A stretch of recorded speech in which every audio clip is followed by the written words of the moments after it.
Hey, what's up guys? How y'all doing? So today's video is going to be a little casual talk kind of thing, and I'm just going to share with you my thoughts on how I am happy with the way I've spent my summer vacations. So my summer vacations officially began sometime in the beginning of June 2024, and I've had like just over 2 months to spend at home, and I've had the freedom to do anything I wanted to. And today, as I sit here just waiting for school to reopen, I know that it's going to open soon. I feel excited to go back. And it's quite strange, like, if you look at most students, they are like, oh no, school's opening again, and we're going to go back, and it's going to be a hectic routine and stuff like that.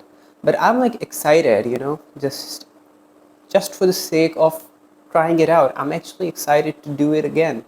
And I have a desire, I feel the urge to go back and just get back to university. And it's very amazing for me. Part of the reason why I feel so excited to go back to university is because of the fact that I spent my holidays in a good manner.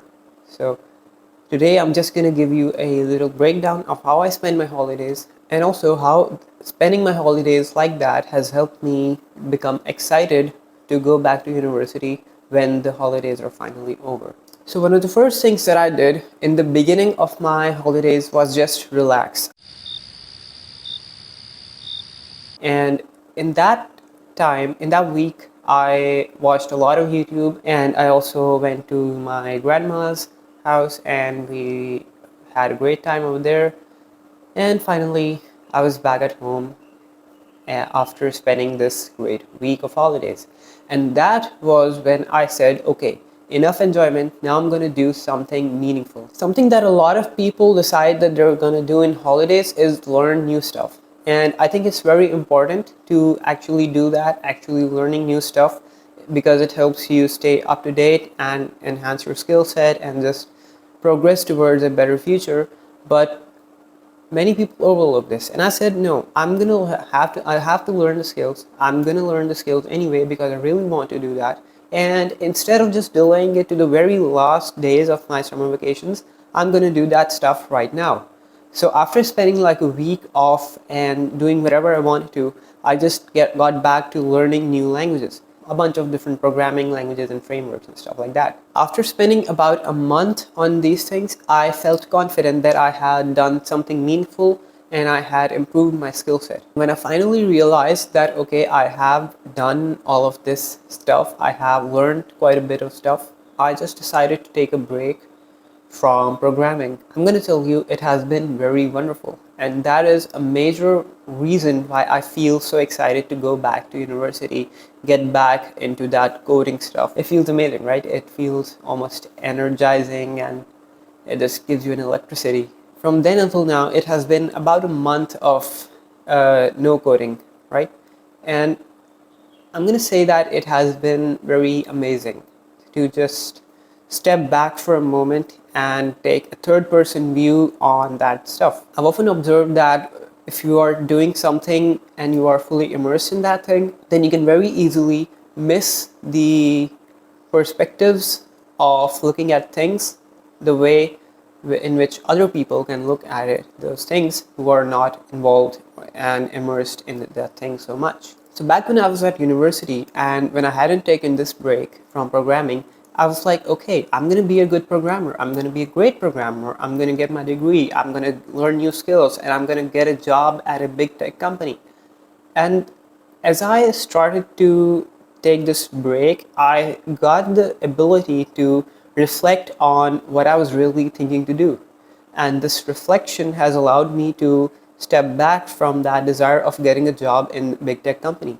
Because I've noticed from a third person perspective that big tech companies may provide their employees with a good working environment, but what are the true effects of those companies? A lot of these big tech companies are involved in some bad things, and I don't think we need an explanation of what those things are, right? Developing algorithms that suck people's brains. And as I took a third person view of these things, I realized quickly that no, I'm not going to be a part of that. So I decided that, okay, maybe I should just look at getting a job in some startup or in some other such sort of company that is a software house developing, providing software development services to other clients. And then I reflected that, okay, if there is anyone who wants a software product built and I'm working at such a company, I will have to build whatever is assigned to me, regardless of whether I enjoy doing that or not, and regardless of whether that thing aligns with my personal kind of morality, values, and stuff like that. I just have to do it, right? There is no question. I have no choice. And I've started to view these things as a direct threat to my freedom and to my inner peace. And so far, I've been able to reflect that, okay, maybe a job isn't really what I need because I want freedom, because I want inner peace. So maybe I should just go and build a really meaningful software product out there. Things like Obsidian, things like Todoist. These are apps that are actually making a difference. These are apps that are actually helping people. Or maybe I can use my web development skills to make websites for great organizations. And maybe I can provide my services to them, maybe improve the design of their website, maybe make their website more secure, stuff like that. And this is the really meaningful stuff. And all of this is like fueled by my belief that true satisfaction does not come from having a high paying job, from making six figures, and from being able to play PS5 at work. No, that's not what gives you true satisfaction. True satisfaction comes from doing something meaningful. And that's what I want. And just taking this break from coding, from programming, from being a software engineer, this break has helped me to reflect on what I really wanted to do and what I want to do later on after I graduate and when I have to make career choices. Am I going to get a job? What if I do? What will the job be like? What are the career choices that I'm going to make? Am I going to get a job at a big tech company? Or is it going to be some startup? Or is it going to be some small company that has been established in the last 5 or 10 years? And if it really is a job, then what kind of characteristics should I seek out in a job? And if it's not going to be a job, then what is it going to be? Am I going to be a freelance service provider? Am I going to start my own freelance business? Am I going to build my own software house? Am I going to build my own software product? Am I just going to sit there and just leave this career for something else, like filmmaking or stuff like that, or be a full-time YouTuber? I don't know really a lot of those things, but for one thing, I have been able to uh, guide myself that no, I don't really want a job where I don't have the freedom. That is the one thing that has become clear to me after after taking this break from programming, and I think it has been very rewarding for me. Also, taking this break has just created within me this excitement to go back to programming. Now I'm no longer considering that, oh no, this is something that I have to do, but rather this is an adventure or an experience that I have the opportunity to feel truly, right? And it's, in the easiest words, and it is just like I've started to view programming as play rather than work. So the other very important thing is that as I started to take a break from programming, most of my energy went into making new videos for my YouTube channel. And as I make YouTube videos, and especially meaningful YouTube videos that will help at least one person out there, it gives me a sense of satisfaction that I did not get otherwise. So another very important thing is that as I started to take a break from programming, I just started to direct my efforts and energies towards making meaningful YouTube videos. And this thing has allowed me to feel much more satisfied and much more wholesome feeling. It's that wholesome feeling that I get from making these videos.